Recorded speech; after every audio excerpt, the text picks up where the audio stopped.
JJ Mack is They not. didn't.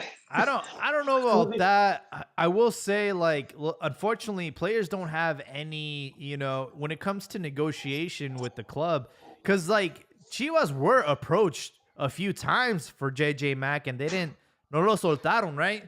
And he doesn't have any well, they, say. they were offering peanuts. He doesn't have say in those negotiations. Yeah. Well, and that's the thing, Jaime, too. It's like you get just because you get approached, doesn't mean the club has just to like, all right, here you go. Uh, it's because Yeah. a lot of times they offer very little, and it's like this is my potential future star. I'm not gonna let him go for 2 million just because you're in Europe. Hmm. So I always tell like fans, like if you have a really hot girl and some dude comes and he's like, "Hey, I live in a better part of town. Why don't you just let her come hang out with me? I'll send her back after a year or Right. whatever. She'll be worth more. Of course not, bro. Especially if you worked really hard to have that, you're not gonna be like, yeah, yeah, here you go. You know. Well, Um, isn't this getting into another talk? Liga MX execs no saben negociar.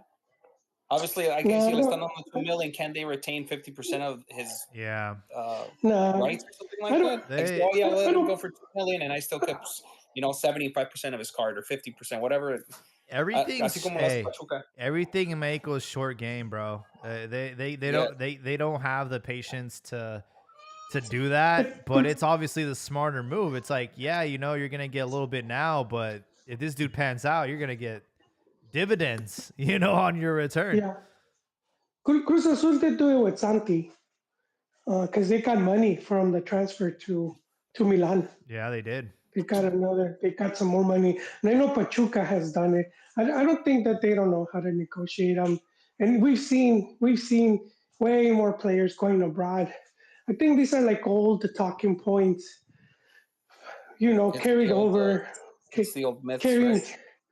Yeah, dude. And if you look back, if we look back to when Mex players started going in more numbers, that's when it and a lot of the clubs would let their players go on loans, and that's unheard of. Like you don't really you're not going to send your star. Boca Juniors not going to send their star on loan. You know, it's like no, he's going at a premium. But Liga MX was like, oh, Paco Palencia when Espanol, he went on a loan. Cuauhtemoc went on a loan. Those are our biggest names, and they're going and playing on loans. And then we still had that whole talk of, oh yeah, Liga MX is preventing them from going. Borghetti, when a bunch of players left on loan, and a lot of these clubs were like, yeah, you basically have like 2 months to like explode or whatever. Um, and it made it seem like these guys couldn't hack it when we've seen the opposite. Because we've seen the opposite with like Hernandez and Guardado and all of these guys, Marquez eventually, all of these guys that had really great careers. But early on, you would go on loan, and these clubs didn't care. You have, you know, if you didn't right away, like if you didn't start playing really great or giving results like right away, they just spit you out and bring in the next guy, which they were doing a lot back then, even with youth. That's when they passed that youth rule of um, you had to bring the parents and do all that. So they, the agents would then just leave the kids over there. They didn't have money. They'd take like 10 African kids to Italy, and then they wouldn't hack it in the youth, and then they just dump them somewhere in Parma or somewhere. I was like, damn, there must have been some pretty fire cascaritas in the God damn, streets. It's good. es neta. Um, yeah. But no, I mean, they eventually did that to protect because it's fucked up. But no, no, dude, I do think they know how to negotiate. I think the media does a really horrible job of just, well, a good job, I should say, of painting these clubs in a really negative light. Of saying like, oh, they don't want to do this, or they're preventing. They're not preventing shit, man. We've seen it with the players. If you negotiate your contract right, you leave, and we've seen all these players leave. Pulido's one of the main cases, and Yo, he left like Yeah. No, go for it. Hold on, ahorita te pregunto. Yeah, the way Alexis Pulido Vega, left, right? He didn't want to go to a trial to Wolves, right? Oh yeah. He turned it down. So I mean, yeah, Le it's dio just miedo, that's why. well, he's making cool money, man. He's like, fuck that. Yeah, he's Right like, I'm here, not I gonna. train. Yeah, I just I just do half.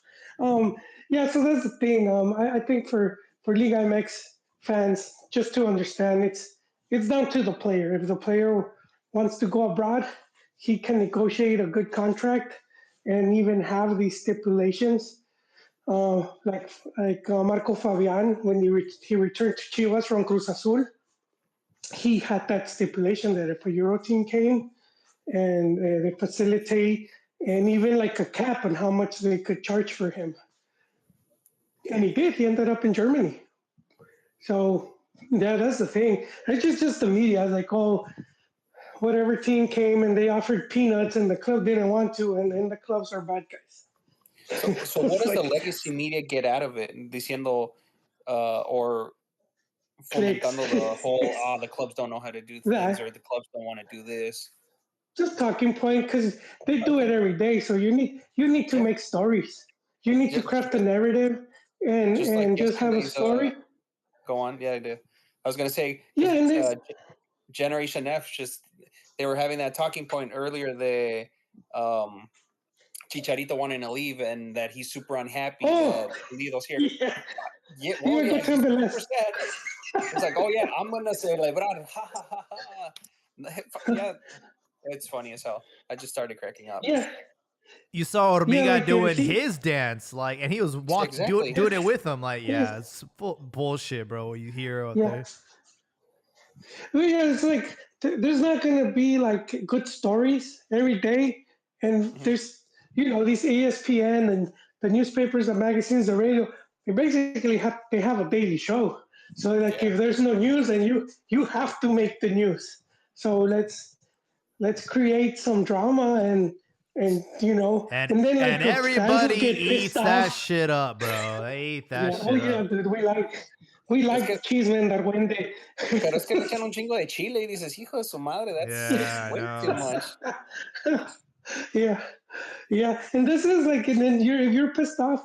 I don't know if you guys ever saw the Howard Stern movie. I forgot the name of it. Private Parts. Yes, Private Parts, and he makes it to WNBC, and the pig vomit. They're talking to I forget his name. Yeah, they're going through his ratings, and there's like, oh yeah, the average person listens to this much, and the people that hate him would listen to twice as much. Yep. So I think it's kind of the same. If there's like fucked up news, but people are more likely to listen more than if it's just, oh yeah, everything's good. Everything's good, then you just. So you're saying that we need haters, huh? Pretty much. Well, yeah, we need to hate and just talk mad shit. Gotcha. And say the closer a bunch of idiots. They don't know how to run it, and I think eventually chances to go abroad. Look, I think eventually one of these like fictitious stories ends up being like true, and then they're just like, "See, I told you," But right now it's just about staying relevant, man. Like with the digital age of Twitter being instantaneous, like it's just so easy to speculate or to make shit up and then stir the pot a little bit. It's not like back then when you had to be critical and put things in magazines and read about it in the newspaper. Now it's like instant, bro. And it's you got all these people with like autism who are like looking at fucking Instagram posts and fucking, oh, he unfollowed this person so they fucking hate each other. Like, bro, get a fucking life, man. That's a very good point you bring up, Jaime, because social media did change the game, and it did turn it into that where like you said before, they had time to do more like a critical piece, and they still do them from time to time. But now, like you said, it's because social media, they're even competing with the average Joe. Yeah. They no longer have to compete against each other. There's a couple people that just, for however they did it.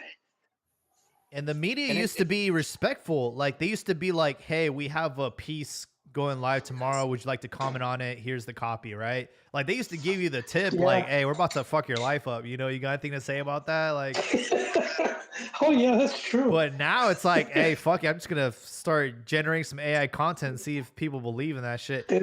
I know shit hit the fan when Chicha's baby mama went on Instagram and said, my baby's eyes come from, Javier Hernandez's, grandfather. I can't believe everyone's saying that so-and-so is the father. I'm like, oh, bro, they got to her, man. God damn. The internet trolls won that one. Fuck.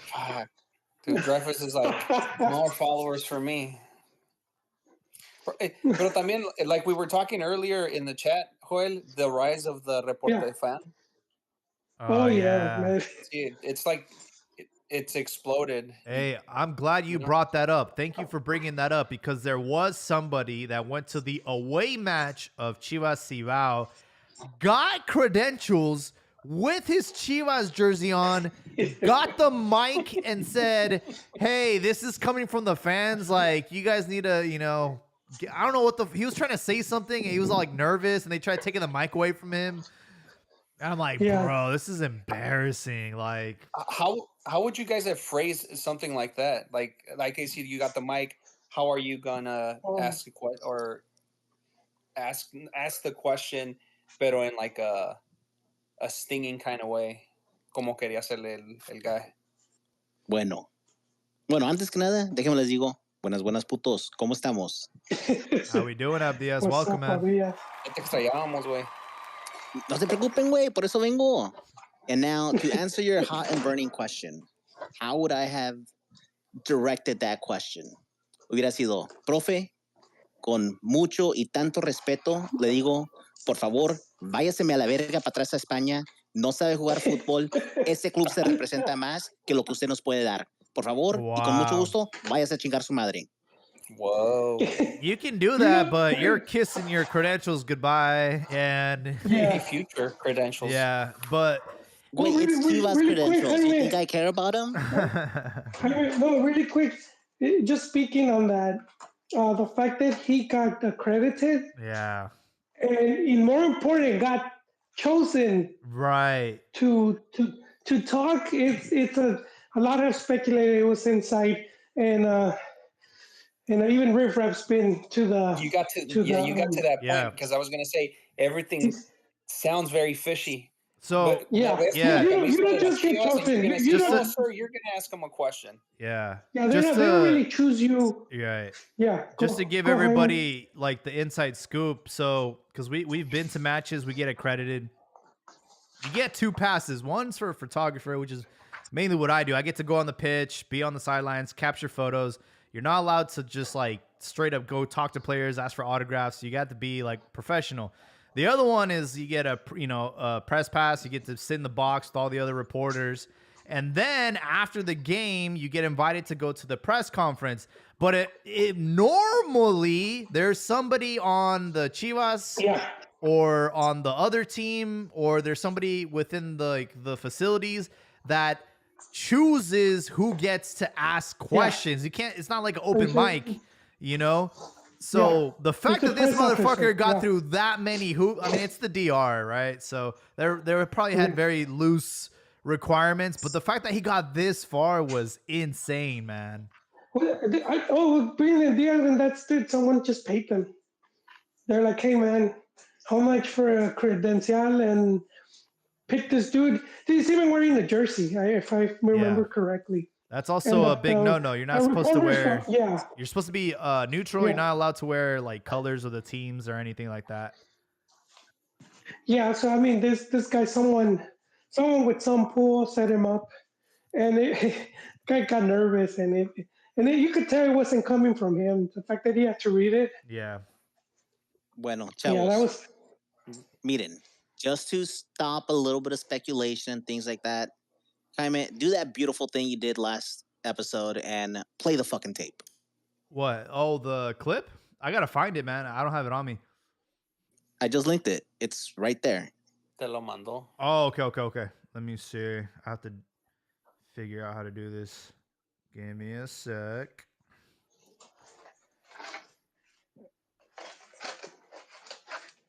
Where is it?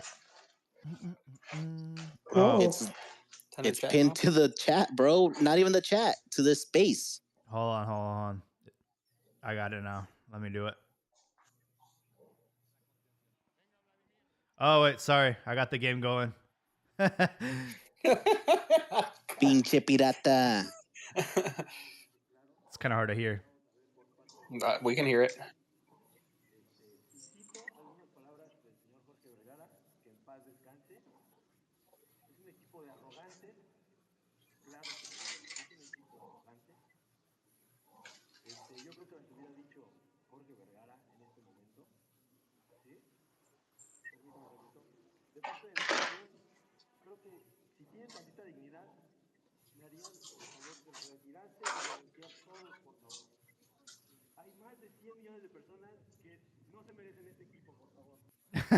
And they ripped his mic away. Por favor. 100 millones.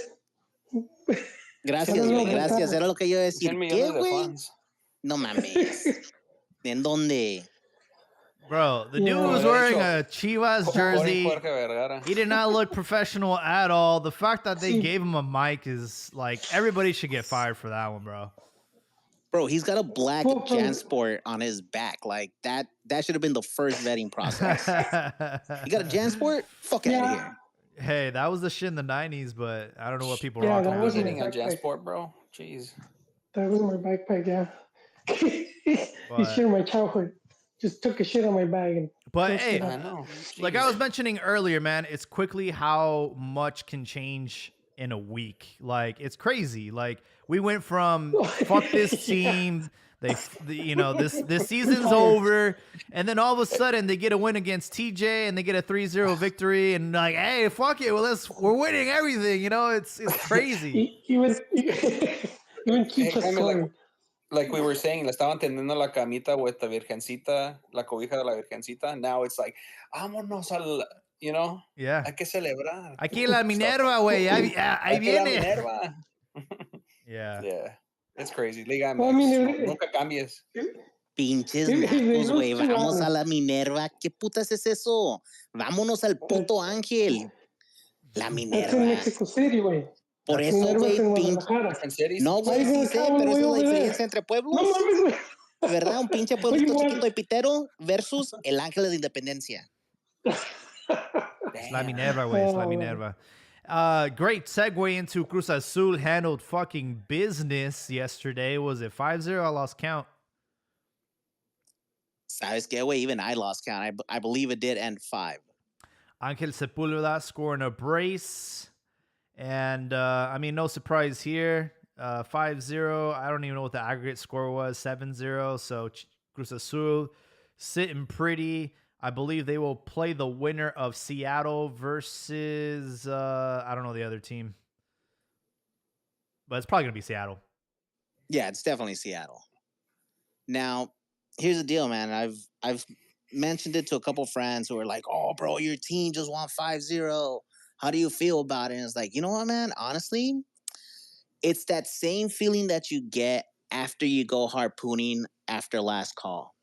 When you wake up the next day and you're not sweaty, you're greasy because she's still sweating on you from the night before just because she runs that hot. She's mouth breathing. You look back and you're like, Gordy. She's a Gordy. Way. No, way. She's like, I think they call them SSBBWs. Supersized. Like, de esas, güey, de que... ¿Qué putas hice, güey? ¿Granada extra large o qué? Exactly. Y con salchicha y guacamole también, güey. No, hombre, de todo. Because, bro, okay, last episode, I was like, no, ¿cómo chingados estamos haciendo esto? It looks bad. How can a team like this make us look amateurish? Right? Because Cruz Azul wasn't working well. Yeah, we won by 2, but it wasn't satisfactory. The team wasn't functioning correctly. And this leg around, bro, they were on fucking fire. All right? They controlled the rhythm. They didn't score 7 just because they didn't want to. All right. There was a very clear chance to go 6 up, and it was because they missed it. The biggest takeaway for me is the fact that Bogus put in a beautiful pass for that first goal from Seppu. It was a masterclass because he dribbles, he jukes on the sideline, and then boom, fucking lobbed pass right over the defense y cabezazo con madre. But then it gets more and more. And then the commentators mention is like, well, one of the things to keep in mind is that in Haiti, of all places, soccer isn't a professional sport. Most of these guys have a real job. A lot of these people are actual bricklayers. They go to work during the day and they try to squeeze in practices whenever available. Simply put, el fútbol no te deja para de comer en Haiti. So it's like, man, all right, yeah, we went 5 up against a team that is semi-pro. So how does that make you feel? And I was wrestling it with it, right? I was like, fucking A. Y luego cae el quinto gol. And they show their head coach, right? And their head coach just has this look that I've seen 1,000 times. It's like when you're piping down your chick, right? And all of a sudden, you don't even hear it, but the school bus rolled in and the little kid walks in and he's watching you clap his mom's cheeks and you look at him and you look into his eyes and you know he's like, you're not my dad. Oh my God. Wow. And I saw that man's soul break on television because his team was taking a juicy 5-finger fist fucking. Oh my God. Dude. And there was nothing that they could do about it. So, Thank por you eso for the tengo visual. la cruda moral, güey. No, you're welcome. Porque that's what I've had to live with the whole day today. I was just reliving that mistake. That's a, ni voy a decir pinche gordiguapa, güey. Esa pinche ballena que me chingué anoche. Like, me duele, güey. Me duele el pinche orgullo porque creí que era mejor que eso. Hey. Y porque me cogí algo así, creo que soy mejor que eso. Y hay muchos pendejos por ahí que dicen, no, güey, mira, ganamos 5-0, ni el pinche A me puede hacer eso con el AFC. You're going to be conflicted if Seattle wins this game against Antigua and you have to face your third love in the round of 16. Third love? What are you talking about? Third love. It's like, you know, Shrek, you know, the first 2 are cute and funny, but the third one sucks dick. It's, oh, wait, I don't know, man. Honestly, I might fly back home to watch that match, reconnect with La Barra from over there, and get some pretty good tickets. Yeah. Yeah. I mean, that should be a good matchup. They still got to get past Antigua tomorrow. Rayados took care of Forge. Yeah, they're through to the next round. Haven't seen Sergio Ramos debut yet. Correct me if I'm wrong. He hasn't debuted for Rayados just yet. No, todavía no. And I was super excited for it, bro. I was like, I took the Cialis. I was ready for it. Y nada, me. Neta, güey, que sí. Well, we know what's going to happen. They're going to protect him. All right? It's just like Messi. You can't look at Messi the wrong way. I'm looking forward to Ramos, you know, playing in Liga MX. It's, you know, it's exciting. And there's also, you know, he mentioned he's going to try to bring Benzema. I mean, we might get Luka Modric in Liga MX, bro. This could be a whole Real Madrid reunion. I would love to see that. Did he mention Benzema, or was that just the media saying it? Like, is there an actual he mentioned quote? it. Yeah, they were interviewing him, and they asked him of any players that he had talked to, or who would you bring? And then he goes into it, is like, I would call Benzema. I think he could do well here. Benji. What? I got 3-year deal though, no? Like 3-year deal. I think he's only done 2 or something like that. Like 3-year deal. It's only he's getting some. Mira, güey, ¿sabes qué sería con madre? And I kind of said it earlier when I was talking to the same friends. I was like, yo, it's gonna be a beautiful thing when you get to see Liga MX start to get filled up with superstars every 4 years as everyone tries to find a way to play in the Club World Cup. Dude, but And we at need that point, superstars to stand in the mid-30s, we not the late 30s. wait, it's Liga MX. That's a young debut. What the fuck are you talking about? Yeah. I don't know, güey. Yeah. Ese es un Take a Guiñac canterano que example, sabes güey. qué, Apenas He's güey. also in like apenas really puede- good shape, you know, for what? He's like 40, right? Yeah, I'll give him that. He is in fucking tip-top shape. Espérame. What was that Guiñac example? Wait, Guiñac No, ya no es el Guiñac, mismo de güey. antes, güey. Yeah. He's been And injured and I though. think He's if- 38. He's been injured. He's Yeah, pero cuando llegó era la mera verga. yeah. See, wait, because he And came even in he- his early 30s, though. Pues ves, como te dije, güey, that's a young debutee in fucking Liga MX. He's just a Por kid. eso, güey, early 30s, güey. He's just a Not kid. late 30s. Chamaco. Está moquiento todavía 30. You know, today one of the best players on the pitch for Chivas was also, and that dude's fucking like 30, like, and he's barely getting his like consistent playing time in his Wait, you're professional. talking about Camberos, right, güey? Okay. No, also, I know, güey. I but know. 'cause Camberos looks like he's fucking. I por asked. eso, güey, he looks like he's a 30-something-year-old. So when the subs were coming on, right, it was Hormiga and Camberos, and my wife's like, "Why does that kid look like 12?" And he was talking about Hormiga, right? And I'm like, "Oh, that's Stewart from Mad TV." And then I'm like, "You're not gonna believe me, but the guy behind him's 17." He's like, "No, he's not. That guy looks like he's in his 30s." Pobre Camberos, man. He doesn't have a good hairline for 17, bro. Güey, es como dijo mi jefe, no estoy viejo, nomás me corrieron sin aceite. Neta. Yeah, He can always so go to Turkey once he gets that big contract. He get some implants in there. you got to go to Turkey. So on one side of the bracket, we have Chivas America. The winner of that would play against the winner of Cruz Azul Seattle. And you also have on the other side, Rajados. And they will play against the winner of Vancouver Saprissa. Pumas, they also have to handle business themselves. We got quite a good amount of Liga MX teams making it through to the round of 16. But then you also have some MLS teams that you might have to watch out for. But yeah, I mean, that's your Champions Cup. You know, it's always, you know, pretty straightforward in the early goings. But for the last couple of years, it's been Liga MX on Liga MX action. All right. Antes de... ¿Sabes qué? No, güey, ni antes ni nada. Para que empiece el pinche bullying y el bueno y el bonito. ¿Qué pedo, güey? Do you think Pumas is able to pull it off? Or are they going to shit the bed? What was their first leg score?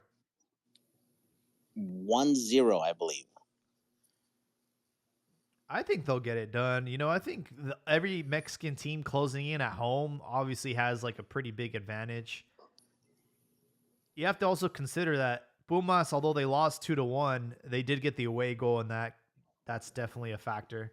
Like right now, I'll say la cagué, yeah, 2-1. Right now, Tigres are up 2-1 against Esteli, but Esteli with a goal would go through. There's 5 minutes left. Like there's still that possibility of them upsetting Tigres. Yeah, this isn't so much a damnation on the play scored. itself. No mames. But rather on Pumas, right? Because let's not forget, Pumas is the only team. Tigres score and secure their round to the 16. Sorry. No, wait, it's a beautiful thing. A lot of Primas are going to get a finger tonight. Ahora, like I was saying, let's not forget, Pumas is the only Mexican team to lose a Concacaf Championship to the U.S. That is true. They are the ones who, honestly, we don't even consider them grande anymore. That is true, too. Yeah, I mean, if anyone has a chance of fucking it up, it's definitely Pumas tomorrow. It would be funny. It would be hilarious if that happened.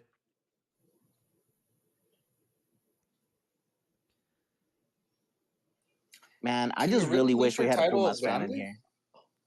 I don't know. Ask Chivas. They're on the way to it. What happened? Can you really lose your title of Grande?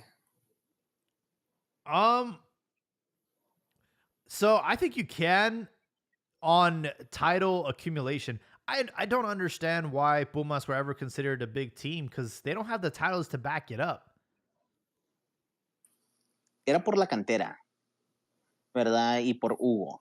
Like, for the longest time, it was the Hugo dick ride because that's all that we had. I will say, like, I know that popularity is also a factor, right? So I know Pumas are pretty popular. You know, Chivas America are going to be number 1 and 2 as far as popularity. Number 3 is what? Cruz Azul? Yeah, but I mean they were one of the teams that had, we've got to go back to like the 70s and stuff where they were winning all these titles. It was back in the Tuca Ferretti era, right? When he was playing. It was, yeah. And it's like they were basically like Pachuca at that time. Starts becoming very successful and winning. And that's and like Abdia said, they were the cantera, they were the base of the national team for a long time. FC Gorditos, it's the equivalent of like the Chicago Bears. The Chicago Bears are like a historic team in the NFL, even though they suck now, but they're still there, right? They're still like ingrained in the history because I think they have 11 titles, if I'm not mistaken. But wait, who's the team that did the Super Bowl shuffle before they won the Super Bowl? Was that them? It was the Bears, yeah. Wow, ballsy. Damn. Well, Grandeza can't fade away. Yeah, because so what they have 7 titles. They just got surpassed Tigres, León, Cruz Azul. But some of these other teams like Pachuca, Santos, Monterrey, right? Monterrey has 5, Santos 6, Pachuca 7, right? Tigres just recently surpassed them, as did León. And León was the one that could have been called a Grande. They were the first like dynasty team. They just, for whatever reason, just never caught on. They forgot about that. Kind of sucks. But yeah, for a lot of years they were up there, and then all these teams just all of a sudden surpassed them. And it's like it's kind of why I'm Chivas kind of has that fate, you know. They could be next in that, where they're gonna be surpassed by like 2 or 3 more teams. Yeah, I mean, we've had this discussion on I forgot what episode, but we talked about like the new Big Four, right? Because things have changed in Liga MX, and I think that some teams have lost their entitlement of being considered a Big Four. Yeah, and we have some big spenders now with Tigres and Rayados. Well, Jaime, when we had it, I caught a lot of heat because I excluded Chivas. I almost got my Chi Hermano card revoked. So I said they're historic. There's no denying that. But yeah, when we look at the current teams that have been the most successful, fighting for campeonatos, including at the international stage, to me, Chivas doesn't crack the top 5.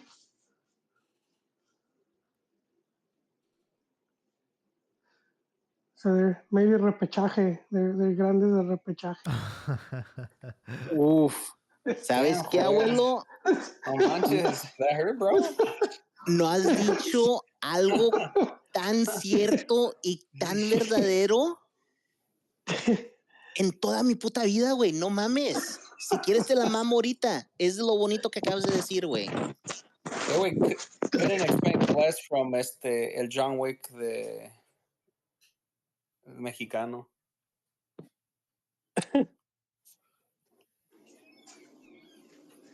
Moving along here, we did have Santi Jimenez. He already scored for Milan. today was an awkward day for him in Champions League, having to visit Feyenoord with his new club.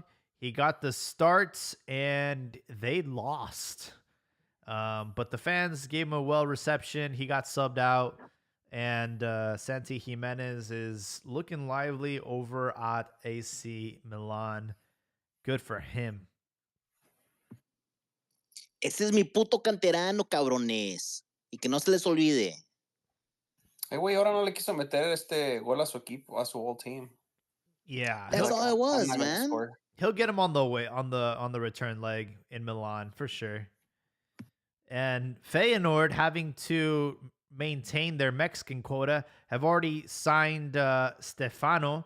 He's a player that honestly I don't really know too much of, but he has been signed to Feyenoord. He was at the game today in the stands, so that's good for Liga MX. Good for Mexico exporting players abroad, but I really don't know much about the kid. Rifalo, you have any information on this guy? I do. Hey, can you guys hear me okay? Yes, sir. Welcome to the show, Rifalo. Here, my guy. Thanks for having me. I had to join in a little late today, but on to Stefano Carrillo. I did talk about him a little bit, in my rundowns. He basically had 12 games and 0 goals for Santos, but Santos is in shambles, as we have all said. But another fun thing about him, or interesting thing, is that he is Jordan Carrillo's cousin, and so I think he comes from a well-established family, and it's interesting that Feyenoord chose him, because I would have gotten Tahiel Jimenez. He was, I think, a little bit younger, right around the same age, and he has scored. He's looked better of the two, but they went for this guy. So I'm interested to see how he develops, because Feyenoord, they develop players, and they made Santi a better player. I remember the coach who was just fired by Feyenoord. They have a new coach who won today, but the old coach stated that they helped Santi get faster when he came to the Netherlands, and I thought that was interesting. Like, they identified something that he was doing weird when he was running, and they got him to sprint faster, and all around made him a better player. Today he didn't really impress me though, but AC Milan was kind of bad. But yeah, Stefano Carrillo, let's see what happens with him. But 12 games, 0 goals, 0 assists. So interesting. Yeah, it looks like he killed it though at the inferiors, the under 20s, under 17s. Looks like he scored a lot of goals. So I hope the best for him. He's 6 foot. He's 18 years old. He's from Durango. And been compared to Raul Jimenez. And it says his work rate has been compared to Hugo Sanchez. So, yeah, very. All right. Maybe he edited his own Wikipedia article. I don't know. Wait, check that edit, porque no, it sounds a little fishy. It sounds like the community manager from Feyenoord has been putting in some extra work to justify that signing. I will say, though, the Dutch are pretty good about scouting talent, so they must know something about this kid that we don't even know. You know what I mean? They must see something in him. And that was something that I wanted to touch base upon, right? It's all right. All of these stats, right? They're not that impressive, but at the same time, what club is he coming from? Oh, wait, it's that club where the fans wear paper masks in the stands? That way they're not seen there? It's the club that has lost, at this point, 17 games in a row? Ooh. Like, no mames, güey. It's one of the worst clubs in Mexico right now. Not even Liga MX, just in Mexico in general. And I'm talking about La Liga Premier también, güey. All right? Es un equipo pitero que no están haciendo las cosas bien. So don't blame this kid for all the shit sipping that the club has been doing for a while. What I think is interesting is that with this Carrillo buy, it tells you that, like, even like players that have promise but haven't really done anything can compete, at least in Europe. So, like, just imagine like better prospects right? In an environment in which they can prosper, like they could also do that, right? Like, I, I I think this shows you that there's quality in this league, where like even guys that aren't getting down or because their team sucks or they're young, like even them, like they have quality. So I think it speaks well of the Mexican league. But is Stefano going to fight a position, or is he just there to increase his abilities, and then in the future win a position? They named him into the first team, so he's not going to the Okay. youth. But I like he might a little bit, right? What is he going to be? Third choice, fourth choice, fighting from there. He might not break into the team. It's always a possibility. We'll see, man. It's Well, the Dutch he league. he could probably play the League Cup. Get some time there and see what he can do. We'll see what happens, but I don't think the Dutch hired him just so he could sit on the bench. I think they see something in him, and we'll, hopefully they'll put him out there as soon as possible. It's the Dutch league, man. It's not like Prem League. I think he'll be okay. But it's the middle school to high school. And there's also this one thing that one of the things I agree with Habibi. He's not here today, but a lot of Mexican clubs are willing to buy back. So even if he doesn't become a key player or like a starter, they can always recoup their investment, and there's always some Liga MX willing to bring back the player. Yeah, it seems like the Dutch have found the formula. Yeah. We'll see. Lo compramos, and if we can't make something of him, we'll just fucking sell him back. Yeah, and then they still make a profit.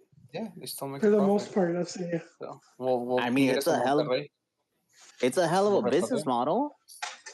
Ask every fucking scalper and reseller. Like that's how they do it. So good for them. Now the thing is, if anything, let's just be honest and let's call it a European tax, right? You guys love to talk about the Chivas tax. This is nothing more but a European tax. And we're willing to pay 3 times as much for a failed European player than we are willing to pay for a young Mexican promise.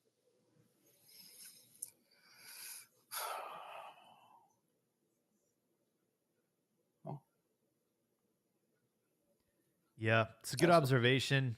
Wanted to get on the topic. I mean, we talked a little bit about it earlier, but now that we have everybody here, unfortunate news about JJ Mack. His contract with Santos mutually terminated, and he was actually in attendance today in Guadalajara between the Chivas match, and he's free agent, and the biggest rumor is that he's gonna retire from football at the age of 25. So just want to hear you guys' thoughts on this whole breaking news today. And yeah, it's a little unfortunate, but saw it coming a mile away. The thing it's like a memory of JJ Mack. I remember when he played La Famosa Copa MX, he scored a badass goal, a curling outside the box that curled into the corner. Yeah, and I thought, man, this guy's really good. Hopefully he gets more playing time. Mira lo que le pasó. It's just disappointing, man. He had a lot of talent. He just went to the wayside by injuries. Yeah, man. Honestly, I wouldn't even categorize it as disappointing. It's just one of those things that it's really sad to see. To see a player who clearly has his mindset right, clearly has the work ethic, has the means to put in the work for it, aka he's set off well, so he's got a trainer, he's got a nutritionist, he's got like everything to try to make it right, but yet his body doesn't hold up to the rigorous demands that is professional soccer, and he keeps getting popped. And the passion is what keeps him in the game and keeps him coming back. Even when time after time in this podcast, I and other people have said, bro, retire. You're ruining your body. You're gonna need to walk when you're 40. Like, what the fuck are you doing? And it's sad and heartbreaking to see somebody's dream die, but at the same time, I'm happy for him and the fact that he's choosing to preserve his body for the longevity of his life. To give you guys some more historical stats here, at the age of 21, he had 41 goals and assists in the league. Yeah, no, man. Second on that list, Santi Jimenez with 21. He was the Mexican Holland.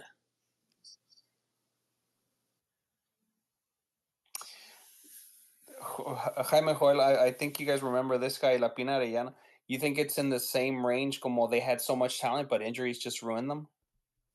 The thing about Pina is he had a longer career. In fact, I think he was still playing. Like, he didn't retire like early. Sí, pero injuries hindered the greater potential he had.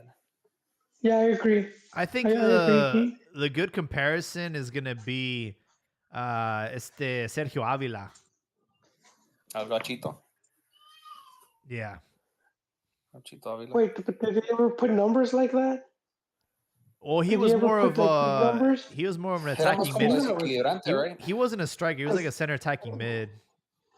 Yeah. Because Pina was tearing that ass up. Him and Chicharo came up around the same time, and for a good while, he was viewed as the better player. Pina? Yeah, they were both at Chivas, and it was like exciting times. I was they were both not meant to play at Chivas, but Chivas is cursed, bro. You have those two good players, and it's like, yeah, you're not gonna see them. There's Vela. It's like you get not even like a glimpse. Yeah. I was at Pina's debut with Chivas. They played nice. they played a random game here in San Jose against either a Korean or Japanese team, and this is back when they played at Spartan Stadium, which was a very intimate stadium. It was a very small. And I was like front row, and I was like, "This fucking kid is fast, bro. He's gonna be a You're like, he's gonna be a problem, you know." And unfortunately, in that game, Miguel Saba got injured, and he was out for a while. So Pina, he got lucky, and yeah, he had a fucking incredible run with Chivas, especially my moments of Pina was like in Libertadores, man. He was fucking schooling everybody. And, he got plagued with injuries, but he still had a much longer career. I'm looking at his Wikipedia right now. He was at Oaxaca not too long ago, like 3 years ago. So he was still active. It's not like JJ Mack where it's like, yo, if you keep playing, like, you're not going to be able to walk.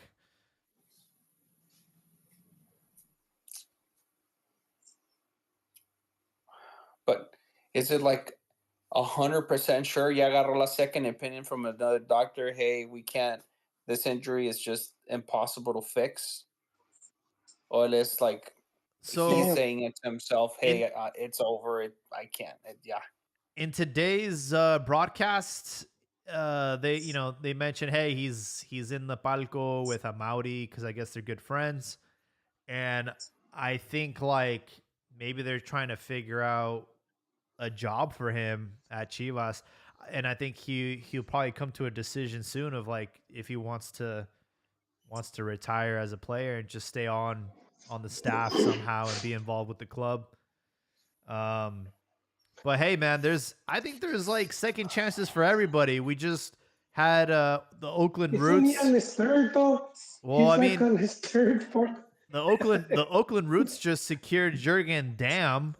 And he's going to be playing in the USL. So he still has Ferrari payments. I could see. All right. Like I don't think JJ Mack can perform at like the highest level. Maybe not first division ball, maybe not even second division ball, but I think he can still, if he wants to continue playing, he could probably play in. He could probably futsal or what? He could probably do it. Futsal, Indoor soccer, something like that. I don't know. Bofo was playing indoor soccer. And so what's up? Bro? And it's Phoenix, right? Bofo, Guti, and fucking JJ Mack and his team. Te van a empujar los pinches frijoles, güey, como no tienes idea. Now, here's what I'm going to say, and just because Habibi isn't in here, I'm going to take a point that he brought up earlier, which is, bro, take 2 years off. Do a long recovery system. Yeah. Don't try to keep pushing yourself, and then maybe, by the fucking graces of God, you're able to come back. And you know what, dude? Like I said, it's not even disappointing. It's just sad to see somebody's dream die at such an early age. So therefore, if he's able to come back, take a long recovery system. Fucking cool down, way. Deja que se enfríe el pinche comal and then start cooking on it. It seems like he tried to rush his rehab, you know, when he tore his ACL. Yeah.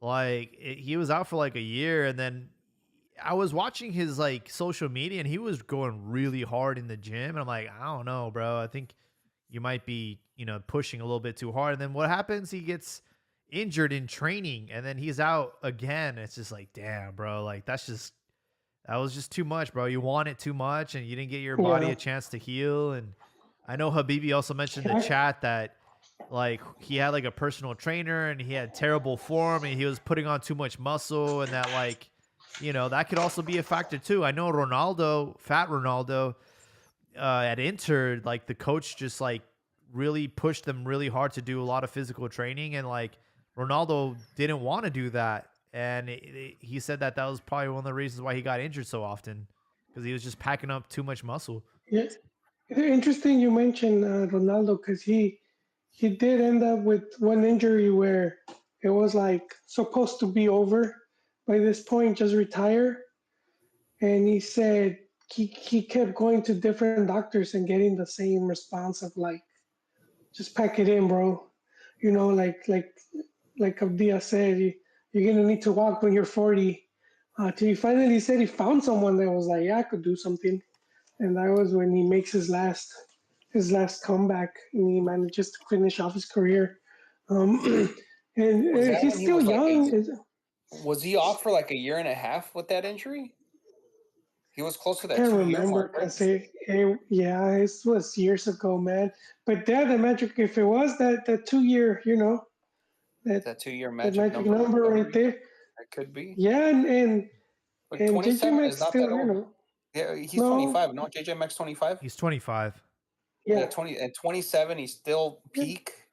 There's Mexican players debuting at that age. Exactly. Joven promesa 27.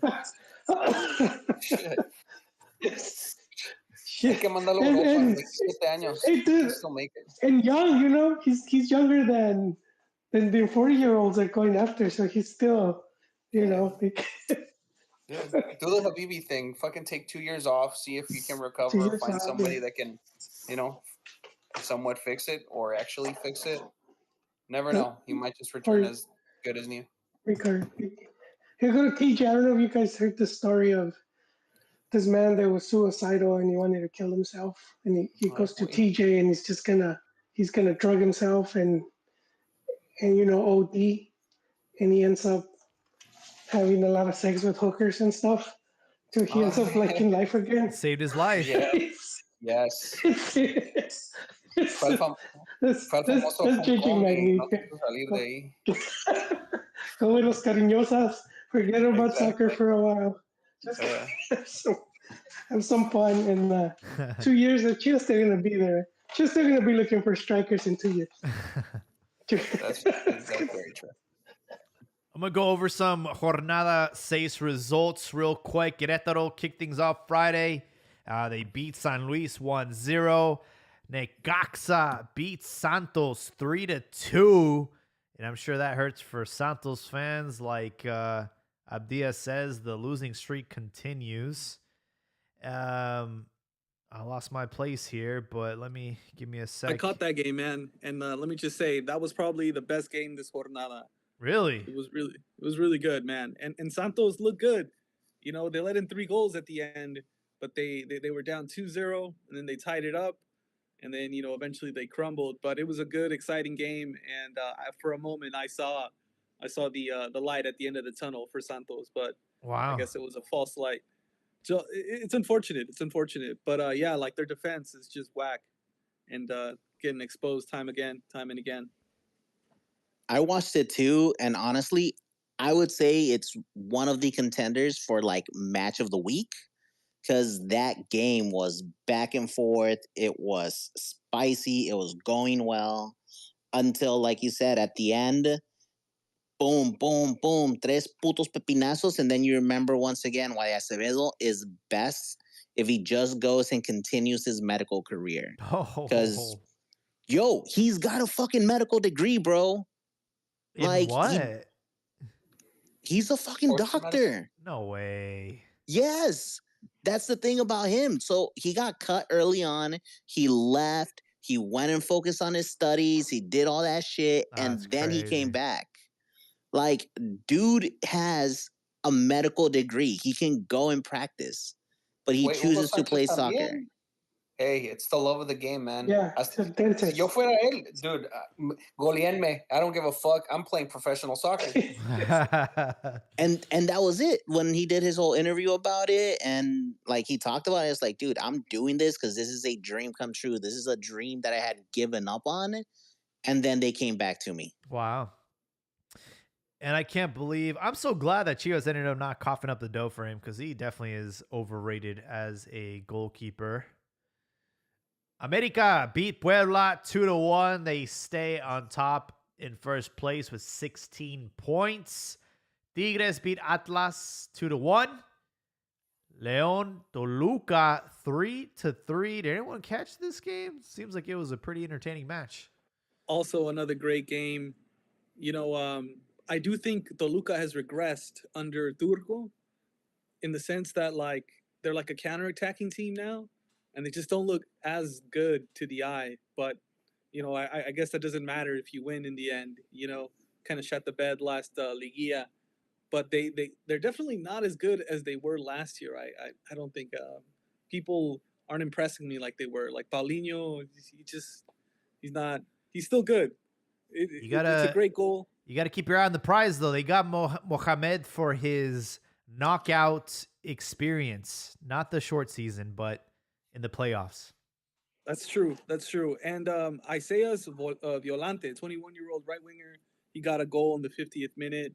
So I'm glad for that because I feel like at the start of the season he wasn't getting any game time, and he was like he was a starter for Paiva, and so like in comes Turco and he prefers Juanpi and some other kid, and I'm like, oh dude, this guy he's getting frozen out, but then he was subbed on at the halftime for this match, and then he made good on that, so kudos to him.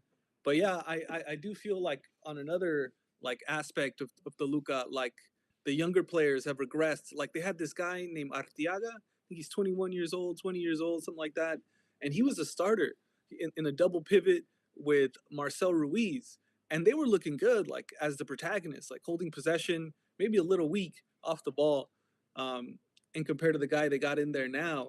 But this guy, Turco sent him to the U23s. And I'm like, damn, dude, another guy who's just, is being frozen out with the incoming Turco.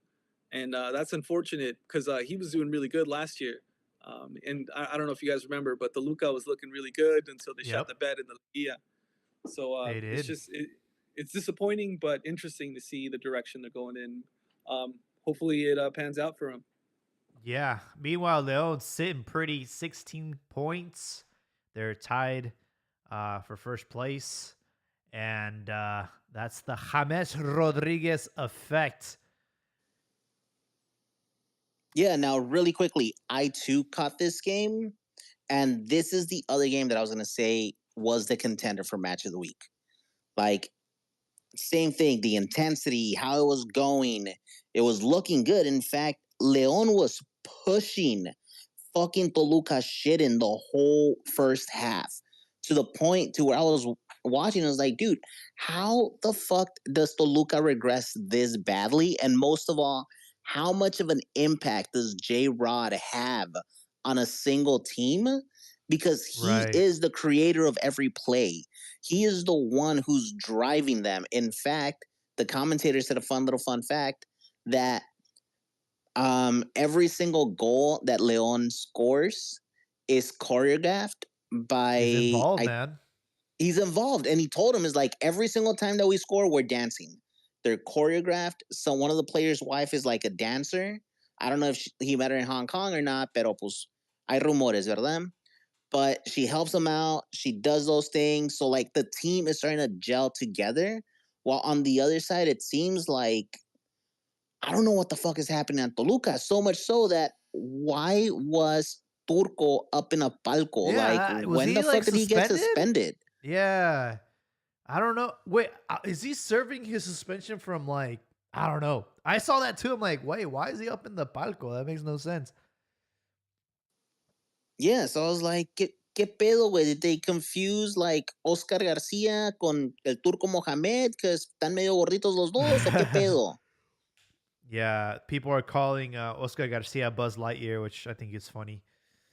But yeah, man, Leon is looking great this season. I was concerned for them, because this is a Club World Cup year, and out of the 3 or 4 teams that will be representing Mexico, I felt like they were the most malnourished.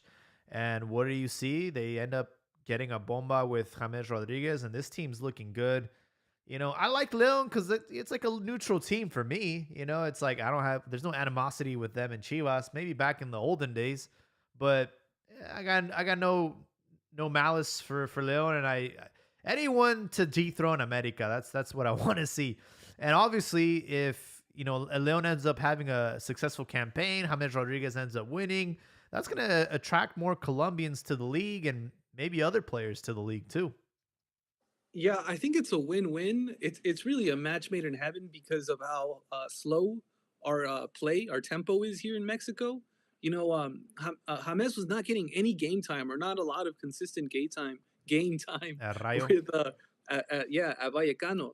And so because in that high intensity game at the highest level, like there's really no place for a classic number 10 like James, because without the ball, you're basically playing one man down. And so like they wanted more from him and he wasn't willing to track back. So like, he was underutilized. But at Leon, that's minimalized because of the league and, the pace that we have here. And also, I think it's some Argentine coach, Berizzo or something like that. I remember he was at Sevilla for a little bit. But he's basically building the whole team around to offset his deficiencies in defense. So good for them. It's working out, and we'll see how they progress. But they definitely look good. Yeah, they look exciting. Absolutely. Hopefully, James Rodriguez can recruit Cuadrado and maybe some other Colombian players. That'd be really, really nice.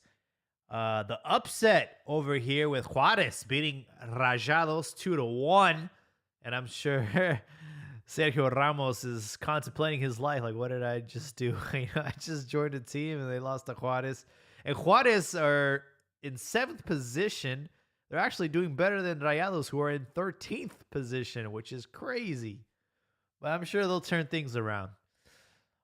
Cruz Azul beat Pachuca 2-1. Abdias, anything to say on that match? Pues sí, güey, ya sabes, no la peló pa Pachuca. Now let's see what it is that's next. Honestly, it was a good match. It was one of those where I was expecting Bogus to make his debut. He didn't. Luca ran around like a chicken with his head cut off. He got subbed off pretty early on. Honestly, I don't have much to say. The team isn't gelling correctly. And every single time that this gets brought up, the only thing that there is to say is like, oh, pues Sánchez no tuvo tiempo para trabajar con el equipo. Ha tenido 7 partidos en las últimas 2 semanas y quién sabe qué. And it's just excuses after excuses. But if you notice the goals aren't being generated by team play. It's all individualism. And that's what Cruz Azul was doing really well before. That's what Cruz Azul was like leading at before. And now I don't see it, man. Literally, I fucking hate this phrase, but it's a paper tiger of itself. Like, it's not functioning correctly. It's not doing the things that they used to do. It's not even like giving me the feels that they used to before. Wow. You got plenty of time. You guys are in 4th place with 11 points. We'll see. We'll see what happens with Cruz Azul. Pumas rescued a victory against Mazatlan. The game was 0-0 up. The game got into the 100th minute when they scored. So they stole 3 points away from Mazatlan. Pumas are sitting in 5th position, also with 11 points. And Mazatlan are right behind Chivas in the table. They're in 11th position. We talked about Chivas Tijuana, 2-1 victory. Pulido scoring. You love to see it. And things are not looking so good for Juan Cambios Osorio. Is the honeymoon phase over? I don't think so. How many more? Oh, go on, Rifado. I'm sorry. Oh, all right.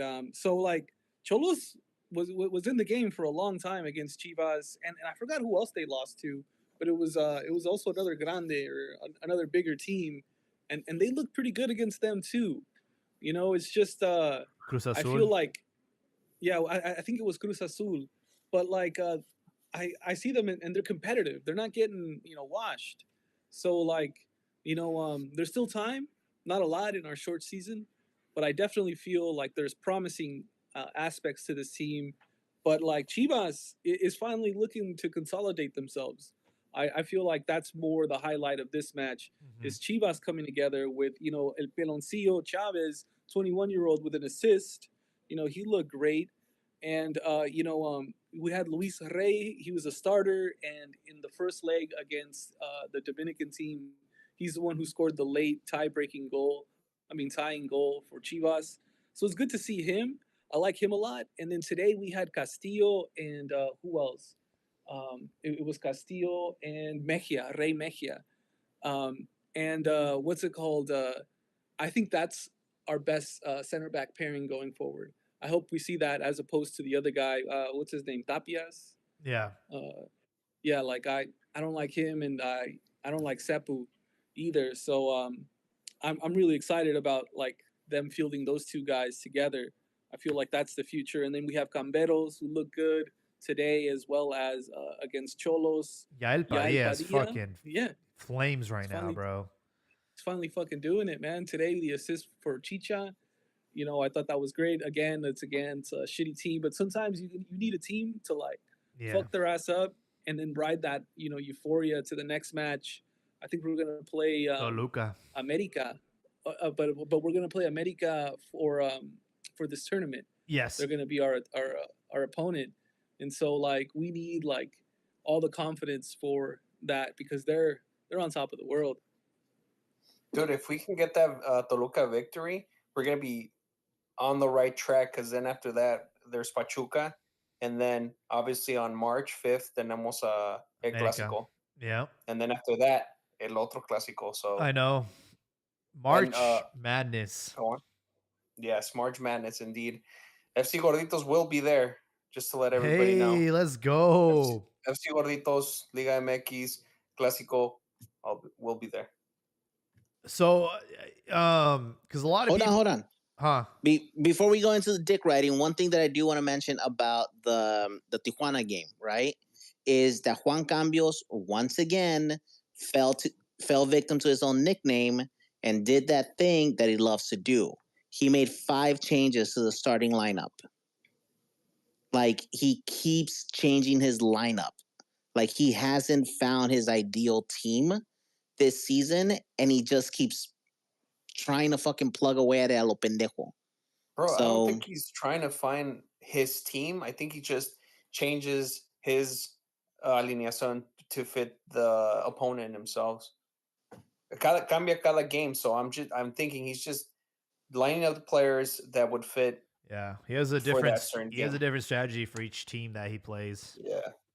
So he also is high on like intensity, physical intensity. So like if you're not running like I don't know 10 kilometers at practice, he's gonna be like I need someone who to run this amount for the game to press for like however long I need them to press. So like he sometimes goes with the most physically fit people, I think, and I think that bites him in the butt. Like someone like Ancelotti, he almost never variates. He doesn't like rotating a lot, right? And it's all about the vibes, like that, like fostering the connection between the players. You know, Juan Cambios is kind of the opposite, where he's it's all about being in peak physical fitness, and and I think he prioritizes that, and it bites him in the ass, which is unfortunate. I was gonna ask Gorditos how easy it is to cop tickets for these kind of matches. So according to my brother, super freaking easy. He said can we could go to the box office and just buy him there. Obviously, if Chivas heats up, he said that the prices obviously are gonna go Oh, up. you haven't even secured the tickets yet? You a madman. No, he already has the contact. Ya los tiene listos. But he wants to get extra tickets, resell. Honestly, He's like that. when I went, was it 2 years ago? I just got them on like their version of StubHub, which is like via Google. Mm-hmm. Yeah, it's pretty easy. Yeah. Well, my brother's el que está handling all that. I was just letting him do the thing. We did it the same way in 2017 cuando fuimos. Nothing, todo bien. So I think I'm trusting him. The official one that is official is boletomovil.com. So you can get tickets there too. I was contemplating going this weekend because there's going to be a tennis like a tournament with with a lot of strong personalities. But yeah, I'm always looking at boletomovil.com, just looking at the tickets and seeing how much they're going for. I would love to go to a Clásico. I went in 2013 and we got to stay in El Palco, and it was nice. Chivas lost that match, but it was still a great experience. And of course it is. It's nice going to official matches, not fucking friendlies, but actual like Liga MX matches. The intensity is way different than than a Molero. Yeah, that's for sure. On my bucket list is to go to El Azteca and catch a Clásico there, because I heard there's more Chivas fans at that one. My brother already went to it. He sees it's intense. Yeah. So we have a comment from Raver Gaming. Thanks for giving us the update on America. They lost to LAFC. I guess they had a friendly to stay active during the week, and they lost 2-1. Ooh. This could affect Yeah, that's why I made the joke about like fucking something that not even America could do. Like, yeah, man, they got their shit pushed in. Y luego querían andar peleando y todo. Like, las Huilas don't behave themselves or do well when they lose. Güey, no les gusta perder. Yeah, just like you said, no les gusta perder even though it's a friendly match. I'm already Son peor que los cabrones de Rayados. I'm already seeing fuera de Jardine hashtag trending.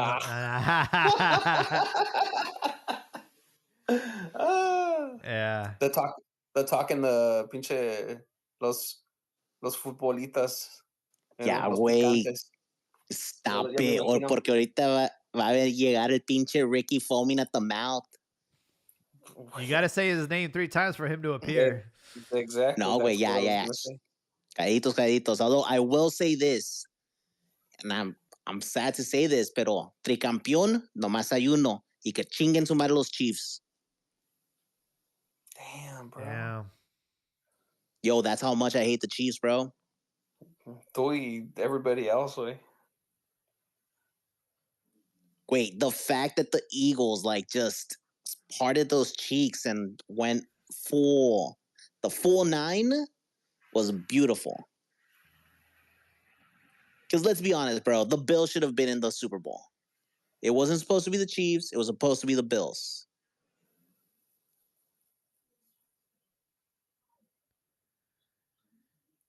Yeah, it was a Wait, pretty perdón, wrong football, right? it was a pretty underwhelming. I didn't catch it, but I saw the scoreline. I'm like, wow, that sucks. Lloró, güey, el Kelsey. He did, bro. It was one of the most beautiful things to see in the sideline. You could see the tears, you could see the heartbreak, and I was like, mwah. Gracias, puto. Gracias. Damn. But yeah, folks, I don't have anything else on the docket tonight. Is there any burning topics? Oh, we have Habibi joining us. Maybe he got his headset going. Habibi, welcome. What did we miss? What did we miss? Háblame, Jesús. You're on mute. Oh, yo, my bad. I didn't even hear you guys. How are you guys doing tonight? Hope everyone's doing well. You know, Yes, sir. everyone. Welcome to the show, man. Everyone from Jaime to Tech Daddy to Joel to así gorditos to that sick cousin fucking Diaz to Big Dick Rifado. The whole crew's over here. Ya sabes. We were like, onta Habibi, onta Habibi. Hey, no, man. Like I told you guys, it's cool to be Christian again thanks to Santi Jimenez. So call me Padre Miggy now.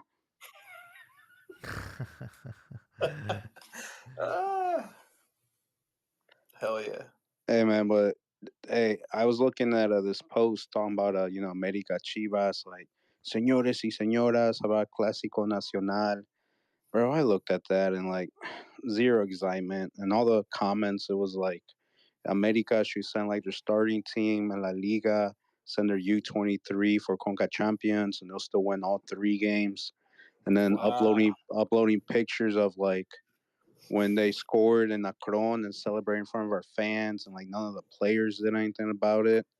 Man, like it's all Chivas' fault, but you can't tell me that there's a single America fan that's excited for that.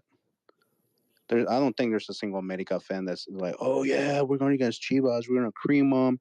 Nah, I just think it's like again, like otra vez, like come on, give us somebody else. I wish they would have waited, you know, make that a round 18, quarterfinal or semifinal head to head.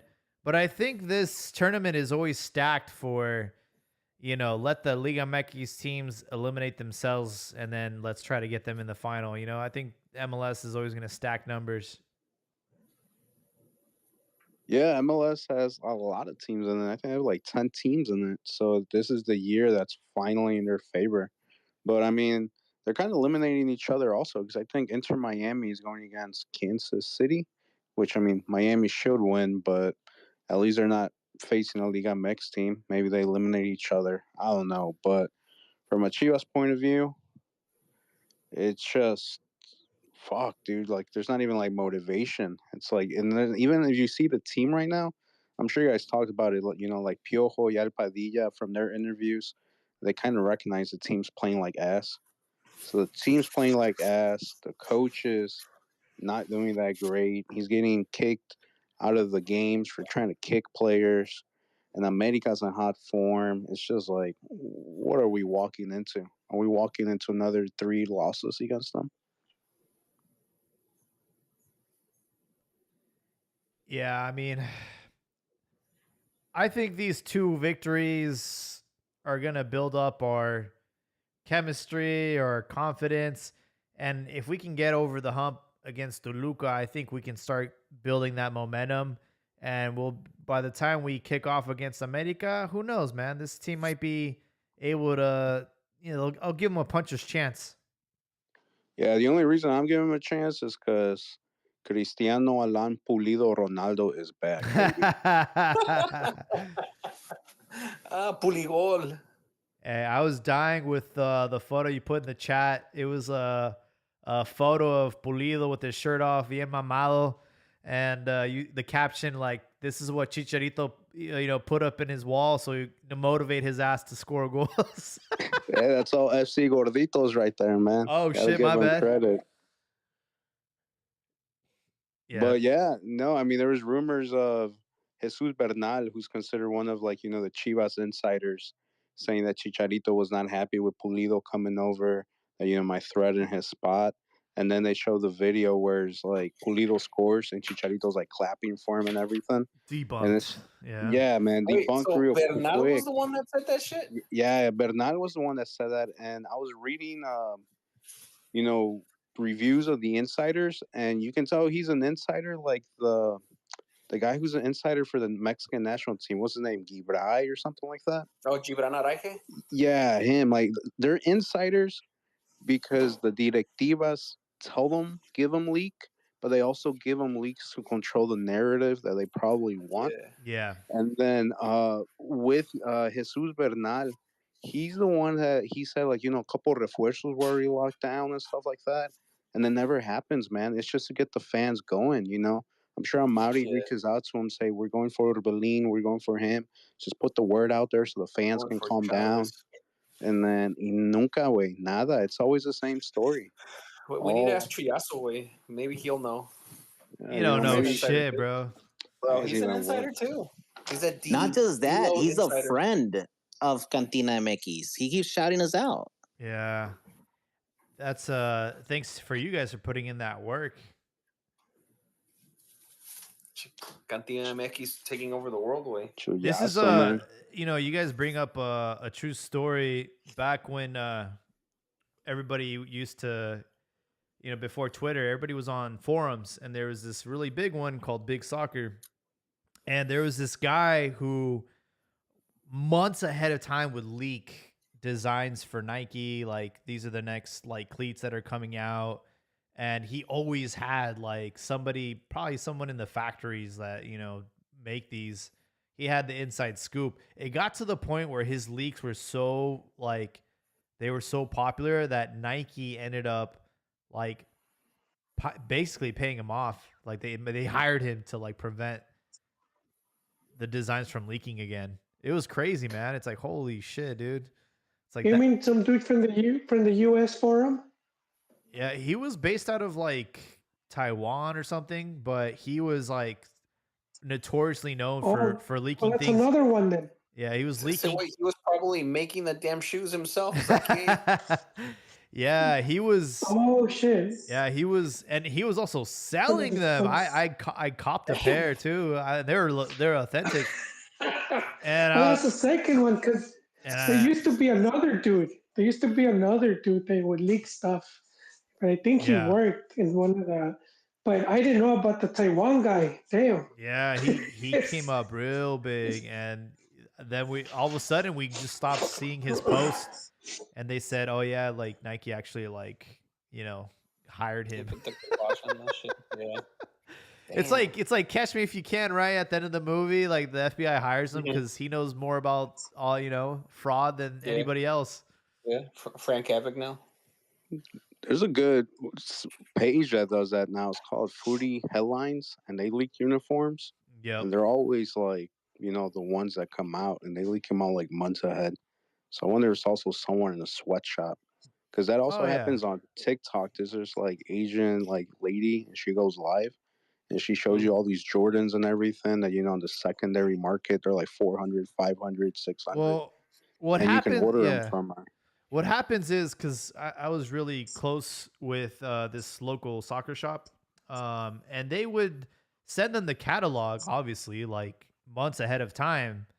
And it's under the agreement that you're not going to leak this out.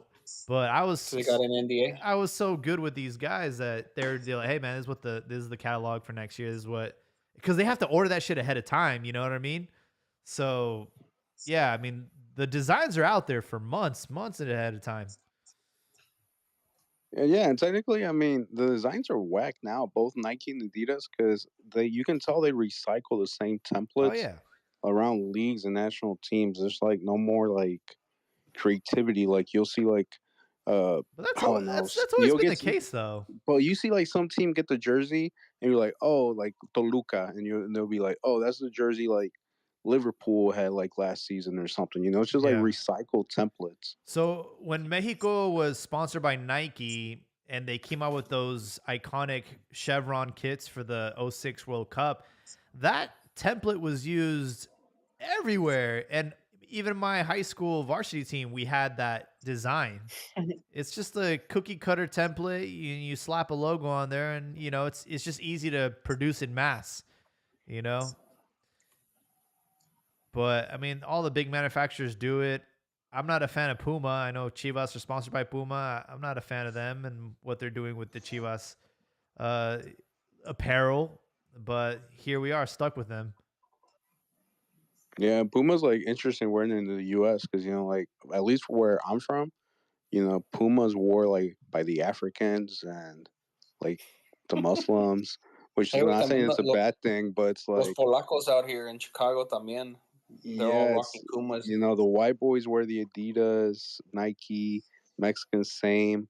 But if you're wearing Puma, it's like you know what are you? You like Arabic? Are you African? Really? Yeah, That's it's like crazy. it's an African Arabic thing over here. So All what? right, really quickly, I'm just Huh. going to chime in on this one. That's because Puma sponsors their national team. Yeah. Like, if you look at the African continent, Puma most is- of those yep. teams are Puma sponsored. I was And pissed in off those when areas, yeah. they're Arabic, they're Muslim. So that tie is there. Dude, Puma did them also dirty. I think was it the last World Cup or the World Cup before where they all looked like fucking calendars? It was disgusting, bro. All their like national kits looked like a calendar because they had the numbers like in a square. I don't know. It was a really bad design. And Puma Yeah, no, jerseys it was- are terrible quality. Kid Cal's shirt got ripped off the other day. It was like torn, dude. No, wait, that's just because he's sexy. Like, You know, Pumas has had some real winners, man. Do you guys remember the Almeida? I think it was the home or the away, but it was like during the Almeida era, and it was like the River Plate, but it was like a blue stripe across. You guys remember that jersey? Yeah. Amazing, dude. And then you know, back then we didn't have any sponsorship. We had the cleanest jerseys, man, in the whole league. Dope. They had one for the one they wore for the Club World Cup that looked like pajamas. It had like What the fuck? it had like the super skinny, you know, stripes. It was weird, man. But now it's like notoriously like, you know, it's like sought after heavily. The one that I do like from Puma was their one, I think it was 115 year anniversary. That is such a clean kit, but impossible to find. It is, man. I had to order a fake one for the long sleeve because I just couldn't get any real ones at a decent price range. Everything was like 300 plus. So I was like, fuck it, dude. I'm ordering this fake one. And I'm happy. It looks good. I got the real one, but I got it in I think like a large, and it's like a Puma large, so that's like a fucking Puta madre, small. it's like a fucking Zara, you know, fucking size. So I'm motivating myself to get in it because I haven't worn it, dude. It's too tight. Hey, para que enseñes los músculos. get that Henry Martin look, bro. I know. Sí, úsala cuando estés jugando pickleball para que les enseñes lo que Ay, es. güey. I got them guns. What's the I weather? got them guns. Once the weather gets more favorable, I'm down to whip it out. But yeah, folks, let's do closing thoughts and wrap up this show. Who's first? I'll go first. Just excited what's going on with Chivas. I think they're finally finding their form. And it's good to see Puli scoring and even Chicha. And if they both regain their forms, I think Chivas will have a fighting chance. I wouldn't say they're favorites, but a fighting chance. Not too long ago, they made a final in semi, so it's not out of the realm of possibilities. So let's see what happens. I love it. Like I said, I would love to see Pulido and Chicha in a 4-4-2 formation. I think it'd be really nice.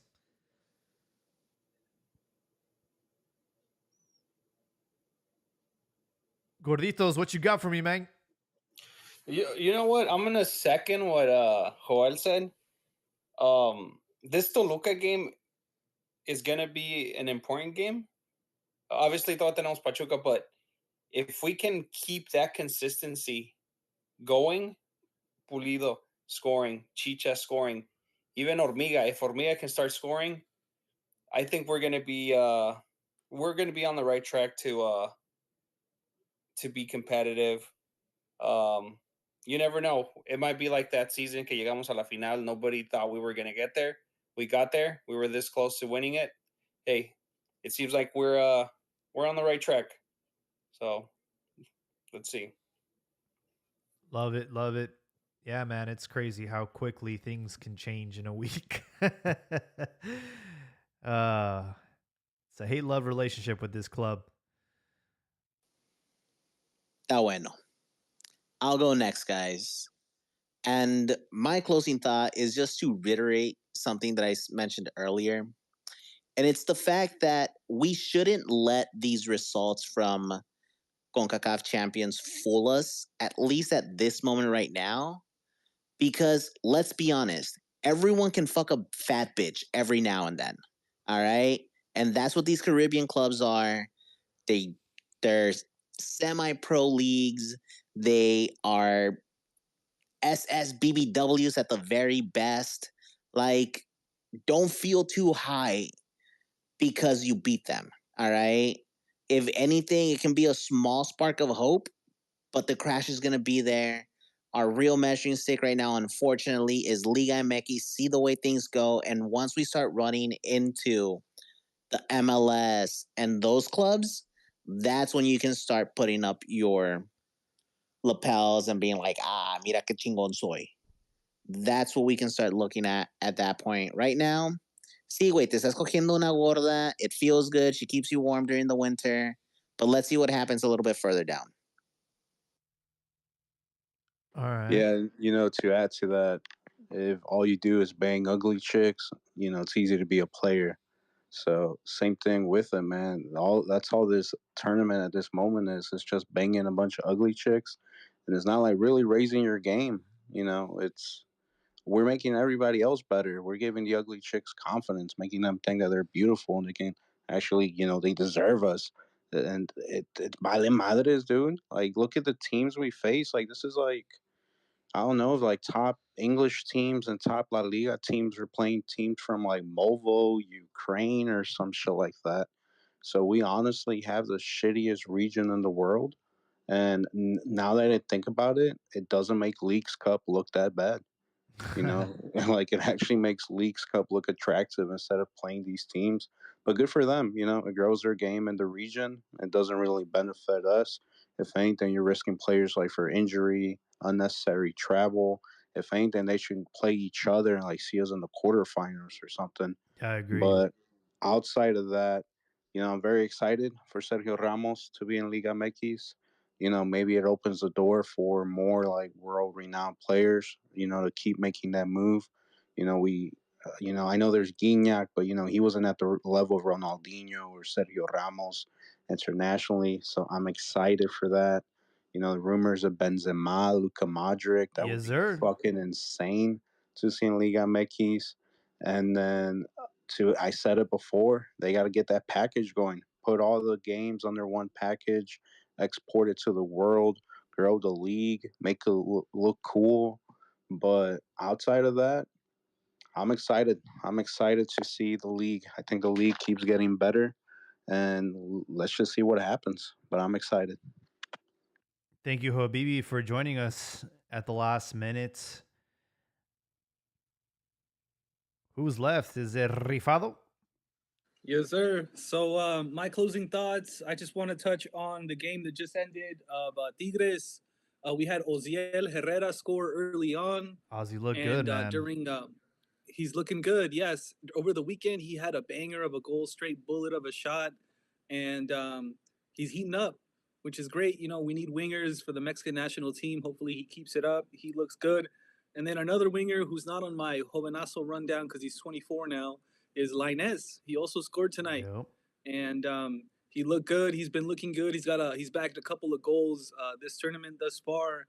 I like the way he's heating up as well. So keep an eye on those two because Antuna is not going to be doing shit. Oh my God. He's regressed so much, man. He looks so awful. Tigres like just really fucked up in investing in this guy. But like moving on, Chivas also looking good. We mentioned already, Padilla got an assist, Chavez got an assist. The two 22-year-old center backs, Rey Mejia, and Castillo looking really good. And then Puligol coming good for us. I love him for our team. He's really great with link-up play. He doesn't need service. He'll help create something, and then hopefully he'll end up on the back end of it. And I'm excited to see him play for our team. But as for the Joven rundown, we had 57 total kids this week, this tournament. This jornada, which is 15%. So a slight drop from the highs of 69 we saw a couple weeks ago, but not too bad. I feel like it's going to go up from here. But some of the guys that stood out to me, Mateo Chavez got an assist. I already mentioned him. We had Gil Mora, who was a sub for Cholos, but he didn't look too great. Efrain Juarez looked a little better. Then we have, I already mentioned Oziel for Tigres. He had a just bullet of a shot from long range. He looked really good. Isaias Violante, I've already mentioned him. He's the winger for Toluca. He got one goal in the 50th minute for Toluca in their comeback tie against León. Really good-looking guy. I love the way he plays. And that's about it for my rundown. I wanted to shout out a kid that made it from Necaxa to Belgium to one of the teams in there. I forget their name, but his name is Heriberto Jurado. He's a right winger, left winger for Necaxa. Didn't do too well, nothing too crazy. But one thing I noticed about this guy in my rundown last tournament was that he's fast as fuck. And so, it's for Cercle Bruges is the team that he plays for. He's yet to debut, but just another guy to look out abroad. We don't have too many. Those are my closing thoughts. Some of these guys are looking good. Chivas is looking good. Hopefully they can be consistent. Thanks for having me, everyone. Rifalo, thank you for that wrap up. You missed one. There was a kid that made his debut with Chivas today, Saul Zamora. He got a couple minutes in tonight's match, and excited to see how he pans out. He was part of Leon's youth academy.